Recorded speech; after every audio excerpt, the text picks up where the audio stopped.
What's up, people? This morning I was playing some Blitz game in CSCOM to prepare the tournament that I'm going to play in France in 1 month. And I made this great game against the dragon, playing very aggressive and very fast, showing how to kill the dragon.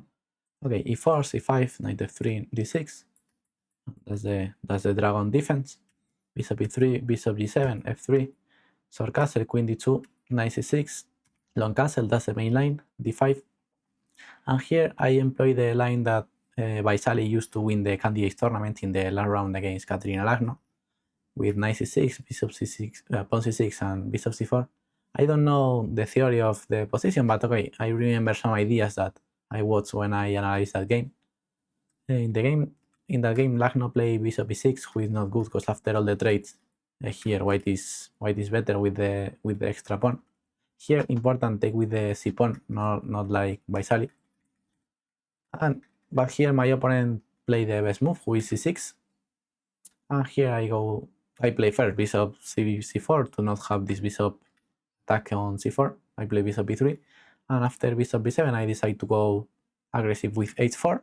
And after the takes, instead of take the pawn, great move queen f2. Just leaving the file, or attacking the queen, and the queen came to h4 one day to attack the king. All of this I was playing very fast without thinking anything.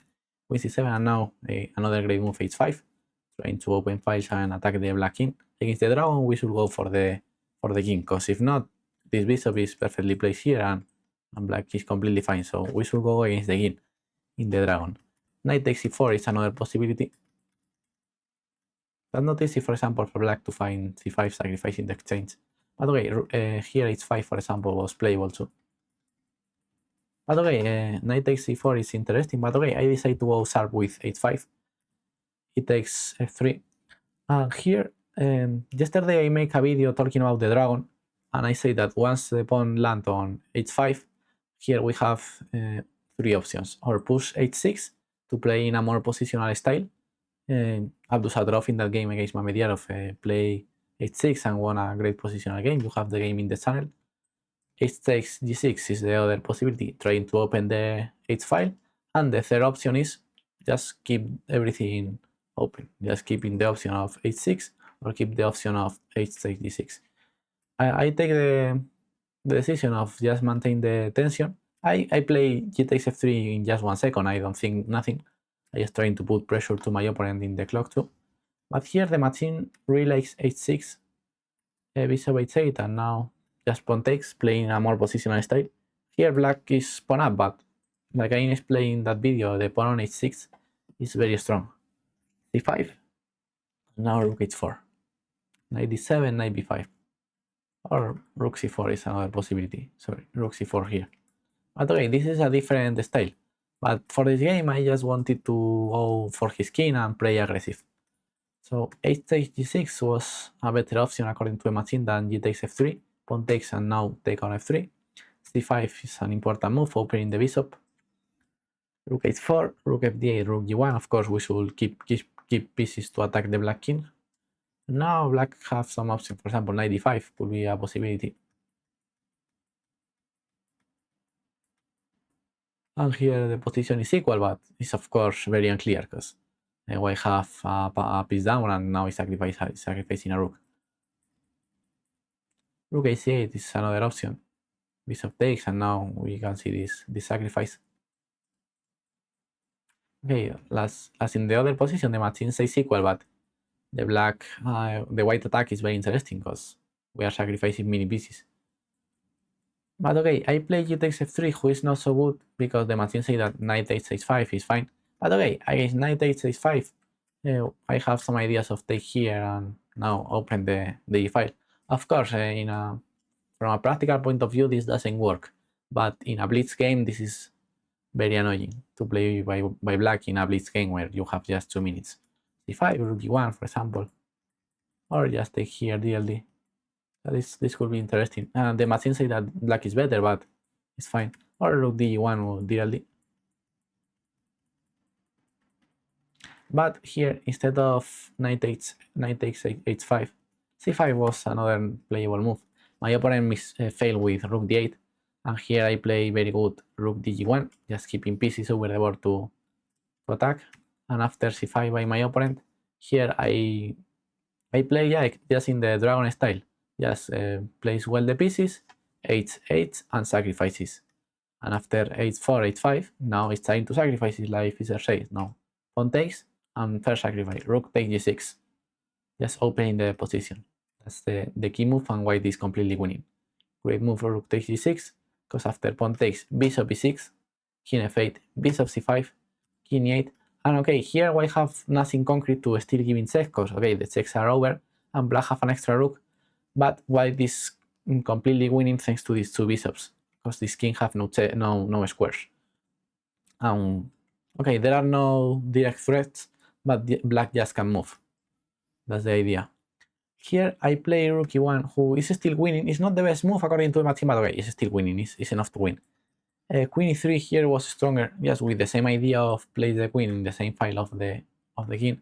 And it's not that white is threatening nothing directly. Okay, maybe bishop c8 would be a threat, but it's just simply that black can move the pieces. That's the idea. And the king is very, very unsafe, so it's a more positional sacrifice, because there are nothing straight, but black can move and white is completely winning. So queen e3 here was great, and for example, if knight h5, rook e1, queen g1 was another great move, going for the g6 pawn. I think about it. For example, if queen f4, bishop e3, and if queen takes now knight b5, if bishop h6, now you can just take and bishop e3. Queen g4 doesn't work because bishop h6, and now if rook takes, now we haven't the idea of bishop e3. So queen g1 was stronger than queen g2, because apart of being attacking the g6 pawn, you have the idea of the plan of bishop e3. I thought about knight b5, but doesn't work because queen f4. Rook e1 is fine, but I miss the move queen f4. Good defense by my opponent, and knight e4. That's the best defense that black have. And knight takes, bishop takes, and here I'm winning with many moves. But I made an interesting move, but who fails by a tactic. Till here I was making a perfect game. It's a saying that here I fail in the move 25, because this could be a perfect game and I fail. Here I make a mistake who could cost me the game. Here with queen e2 I'm completely winning, just okay, because I can take here with the rook, because rook d1. And if I take with the pawn, okay, now black can trade queens. Of course, here I'm better in the same with the bishop pair, but with these two good moves, black can defend more or less the position. But here white is better with the bishop pair. But queen e2 was great, just threatening take this bishop and threatening queen b5. For example, if rook b8, just bishop b3, and this bishop is going to be lost, I'm going to equalize the material, and with this king I'm completely winning. So because I'm going to be with the same material and with a safer king. So this could be a continuation, and white is completely winning, of course. And bishop b3 is another possibility. Just defending b2, defending c2, and this bishop one day is going to fall. Instead of that, here after made a perfect game, I failed with queen f1. Important mistake, because I missed this move by my opponent, bishop c2. I completely missed that. I only watched rook b8 and I thought, okay, bishop b3 and everything is fine. But bishop c1 c2 is very, very annoying, because I cannot take with the king, because rook d2 is coming, or queen d2 is checkmate too. So here I need to play king b1, but okay, the position is still being unclear. Now I lost the practical the advantage, but the position is still being unclear, because his king remains very weak. And here he should play, of course, rook b8, defending queen b5, and attacking bishop b2, bishop b3, bishop b5, queen h3, bishop takes, queen f6, f4, queen h6, king b1, and this could be a continuation where, okay, maybe here I can hold the draw. But by luck, after my mistake, my blunder 2 moves ago, here came another blunder by my opponent. Okay, it's a blitz game, but he played bishop e5, just blundering checkmate in 2 moves. So okay, at the end of the game, I won just thanks to a blunder by my opponent, but because I make another blunder here with queen f1. So yes, without queen f1, if I could play queen e2 or something, this could be a perfect game. Was just a close to perfect game. Just was a funny game, close to be perfect, but with one mistake by my side, and later another give by my opponent. So okay, this was a funny game with against the dragon. You could try this idea of bishop c4 in the opening for your own games and try to beat the dragon in the same way, just going hyper aggressive and sacrificing everything. So okay, I hope that you enjoy and learn with this game. So see you in the next video. Bye bye.